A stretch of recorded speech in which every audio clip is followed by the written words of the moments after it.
Hello, tenor saxophone players. My name is Steve Treseler, and welcome to this guided warm-up session. Now, warming up is such an important part of our practice as musicians. Physically, we're warming up our instrument itself if it's cold. We'll be warming up the muscles we need to play the instrument, and also be warming up our mind, helping us focus and get ready for a solid practicing session or performance. And over time, this kind of work helps us develop this kind of sound that we want to produce, this warm resonant sound on our instrument. And this practice can be repetitive, but it can really be sort of a centering and relaxing part of our day as a type of meditation. So we'll start without our instrument with some breathing exercises. Taking deep breaths will help us produce a full and resonant sound on our instrument and has the added benefit of helping us calm our nervous system if we're nervous before a performance or just to help us be more focused when we practice. So start by putting your hand on your belly and breathe in a way that you feel your belly expand. It's called a diaphragmatic breath. And we want to do this in a relaxed way that our shoulders don't get all tight. And we're going to breathe in a way we'll feel our belly expand and then our chest expand, kind of filling from the bottom up, taking as deep of a breath as we can in a relaxed way. So in order to get the maximum benefit for our brain to focus, we're going to match our in-breath with our out-breath. So take this full breath with our belly and our chest. We're going to take breath for 6 counts in, 6 counts out. We're going to do this 5 times. And if you ever feel lightheaded, let your breath return to normal. And you may want to do this sitting down. Here we go.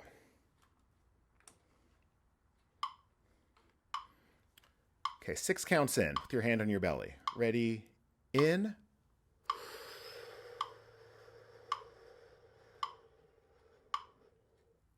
Out.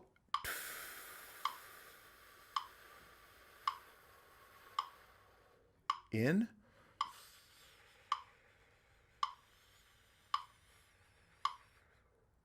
Out.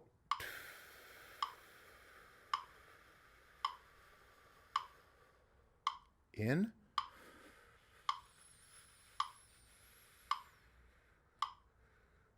Out.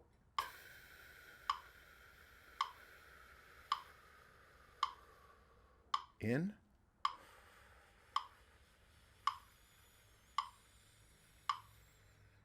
Out.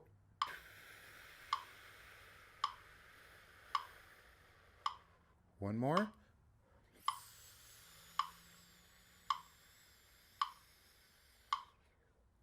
Out.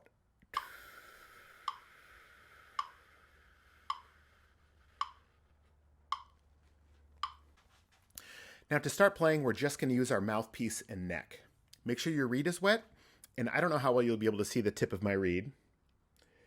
You'll want to just have a hairline of black behind the tip of the reed. If your reed is too high or too low, it'll affect the vibration and your tone. So we'll take one of those deep diaphragmatic breaths and blow it into the mouthpiece and neck. It could sound a little bit like a goose, but we want as much as possible for this to match the tone of the saxophone. So let's try this. Big breath.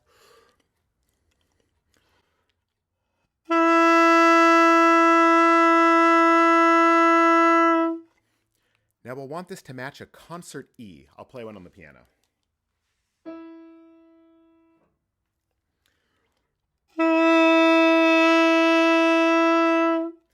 Now for lots of students, the pitch is higher.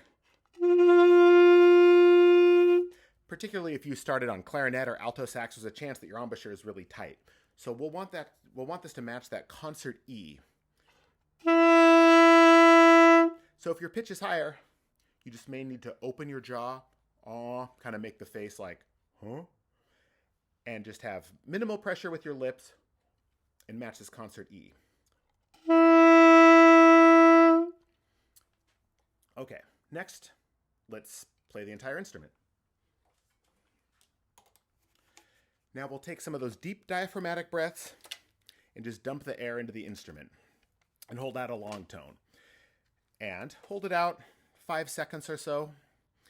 And it's not a contest to see how long you can hold the note out. When you're getting low, maybe your lungs are about a third full with air. And if the tone starts to suffer, you can stop the note and take another breath. So focus on your breath and let's just see what sound comes out. So we're going to play concert B flat. I'll be talking in saxophone key. This is our C. Take a big breath, and here we go.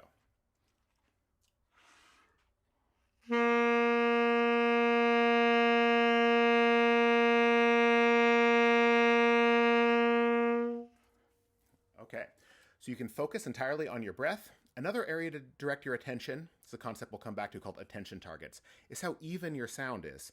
As you do this, you may hear that your sound wavers a little bit, and this is okay. Over time, it'll get more even. I've been doing this for years and years, and sometimes I still hear some unevenness in my sound. So let's take another deep breath and play this long tone and listen for how even the tone is.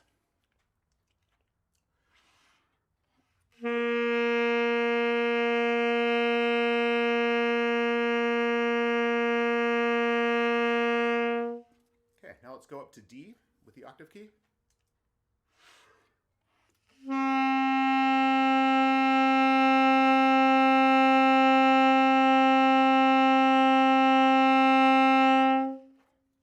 Now to E.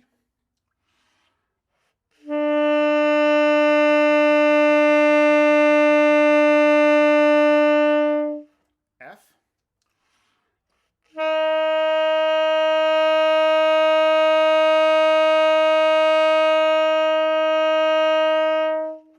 G with the octave key.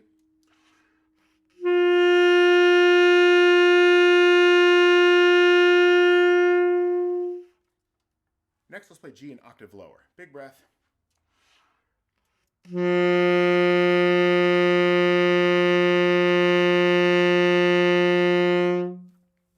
So when you're playing long tones, you can use it as an exercise to where you're directing your focus. Again, these attention targets. One can just be the sensation of your breath. Another is listening for how even your tone is. And the third is feeling this vibration. The saxophone itself is vibrating when you're playing. Sound itself is vibration. So let's play this low G again. And now direct your attention to what it feels like against your fingers when these keys are vibrating. You may not have noticed how much your fingers are actually vibrating on the instrument. Deep breath, and let's play that low G.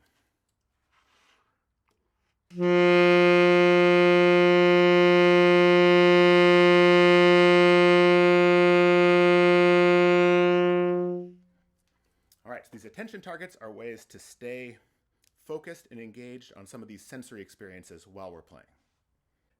Next, we'll continue working on our sound and some long tones, but vary the dynamics or the volume of what we're playing. So whether we're playing loud or playing soft, we'll still take this deep diaphragmatic breath, which is also known as supporting your sound. So let's take a deep breath and play our C at mezzo piano. 2.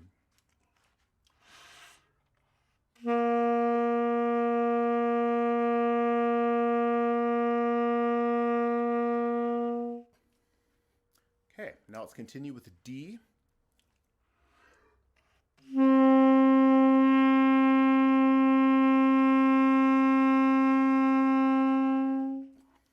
Now low G.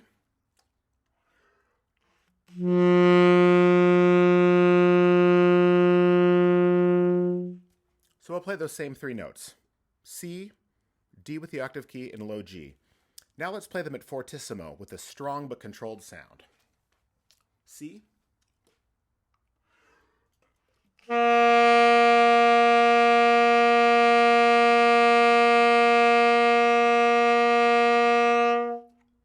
D.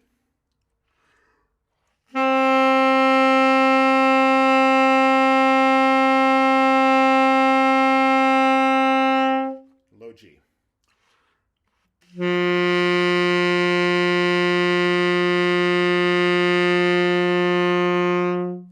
Now we'll play at pianissimo, as soft as we can play, but still with a controlled sound. Here we go.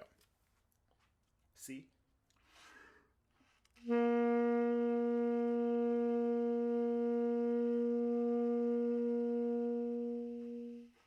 D with the octave key.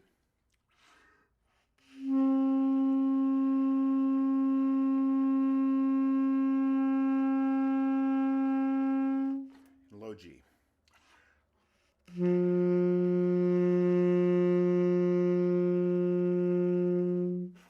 You can spend more time at various dynamic levels: pianissimo, piano, mezzo forte, forte, fortissimo. And when you warm up, you can vary the dynamics. So next we'll play we'll change the dynamics in the middle of the note. We'll start by playing as soft as we can, crescendoing to as loud as we can, and then all the way back down, and try to have as smooth of a curve as possible, which is challenging. Here we go. On C.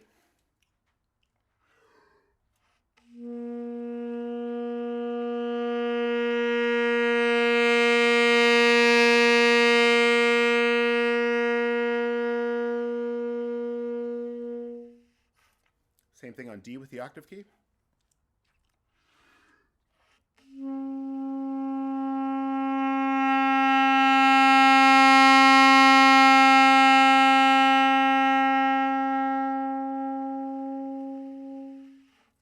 Now, as you do this, you may notice that the crescendo is smooth, and then you may run out of air and it dies out, or the pitch changes as you go. So, again, that's all good. It's all part of the process. The more you do this, the more smooth the dynamics and the intonation will be. So on low G, let's do the opposite, where we start at fortissimo, get as soft as we can, and all the way back up with a smooth curve.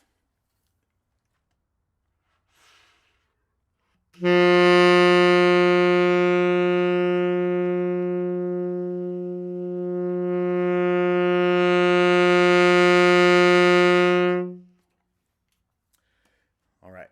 And now for one of my favorites, we're going to start so soft, it's just air, crescendo to pianissimo. Pianissimo will be the top, and then come back down to 0.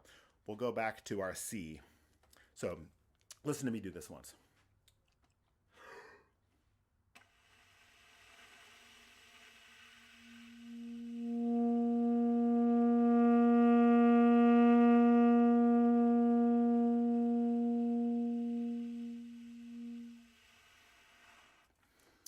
All right, so as you develop your practice over the years, continue to experiment with these dynamic long tones.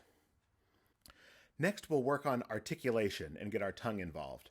So we'll still be playing these long tones, and our tongue will just lightly interrupt the reed. The syllable will be da, da, da. I'm going to play this on C. So the air is constant, and if the sound pops, if you hear, that probably means that you're tonguing too far back on your tongue. Keep the tonguing very light. Again, da, da, da. And I'm going to turn on the metronome, and we're going to play this articulation pattern that sounds like this.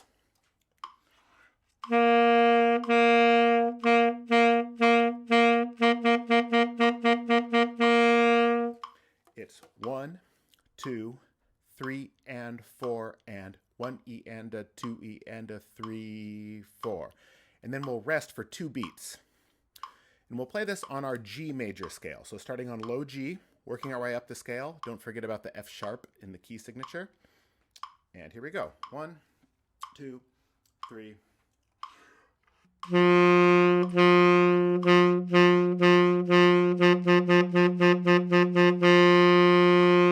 Rest, rest.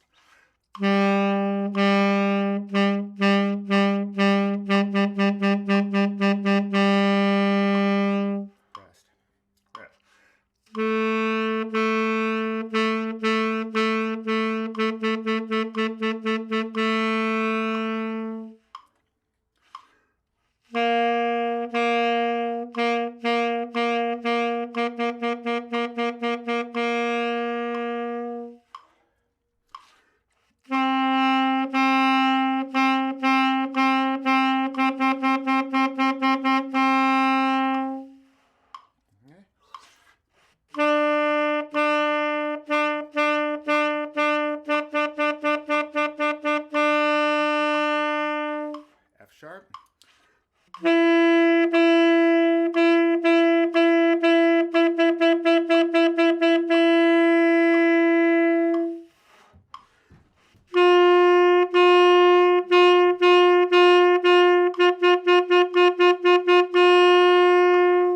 Next, we'll work on our flexibility by playing octaves, playing the same note in the lower and the higher register. So we'll start with A, start playing A in the staff, then we'll add our octave key to play A above the staff.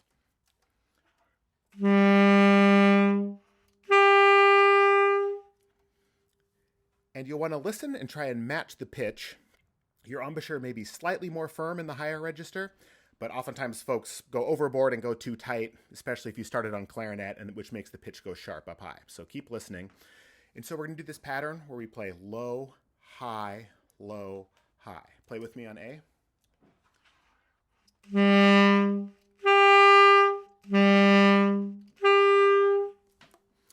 So now we'll start on C, middle register C, and then add the octave key. And then we'll walk down to B and A and continue down. So here we go. On C.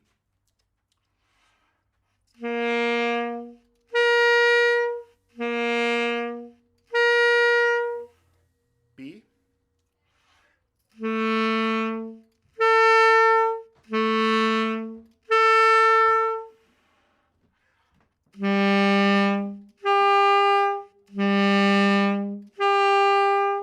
G.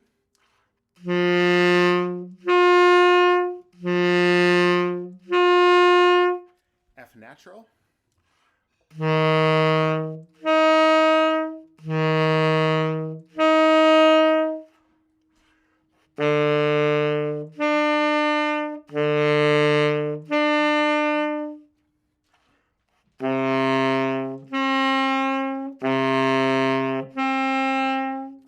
You can stop there. If you want to continue to C, you need to switch fingerings from your low C fingering to middle register C.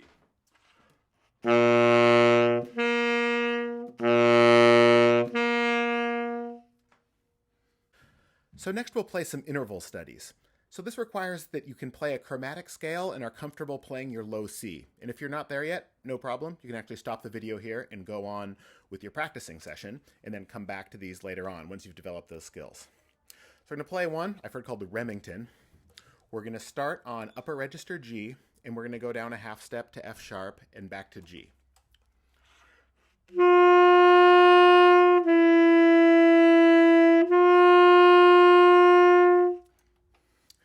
G will always be the first and third note, but the middle note is variable. So then it will go from G, F natural, G, G, E, G. So the middle note is just going to walk down the chromatic scale.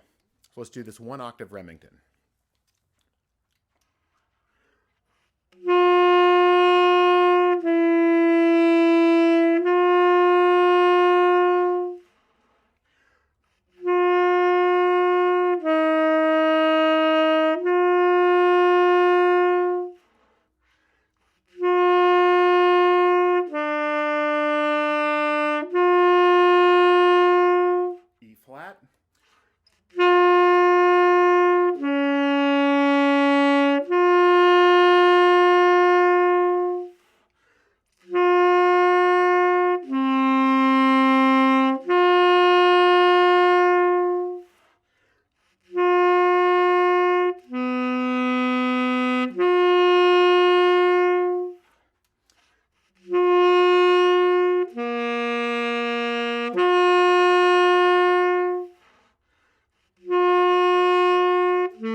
So you can play that one slurred or with a legato articulation. And next, a similar exercise starting on low C. So we want to have a low C that sounds full without being too honky or not too whispery, just a ah for a low C. And we're going to slur up to D and back down.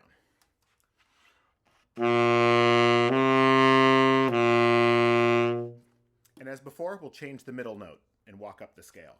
So C, E, C. And F.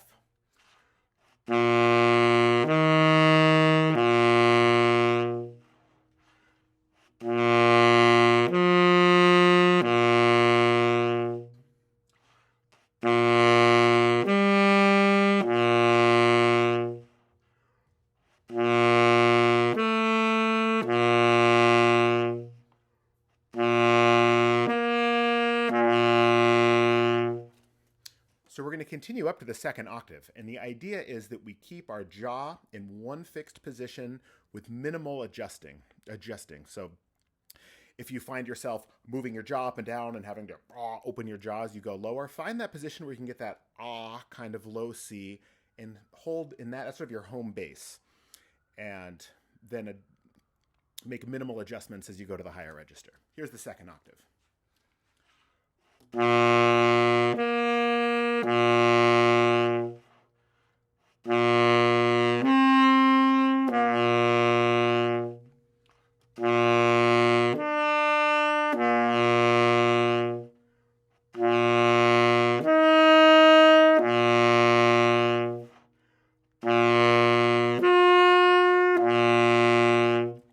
G can be tricky. Sometimes this happens, where you get that kind of sound. That typically means you have too much mouthpiece in your mouth, so you can back off a bit, or possibly you're biting down too hard.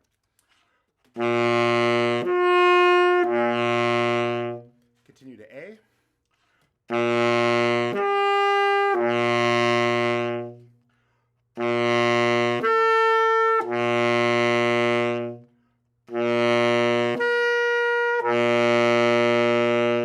So the idea is to go from low C to high C with minimal adjustment, and you don't see your jaw move. If any of those intervals give you trouble, keep going back to it. Kind of find that centered embouchure.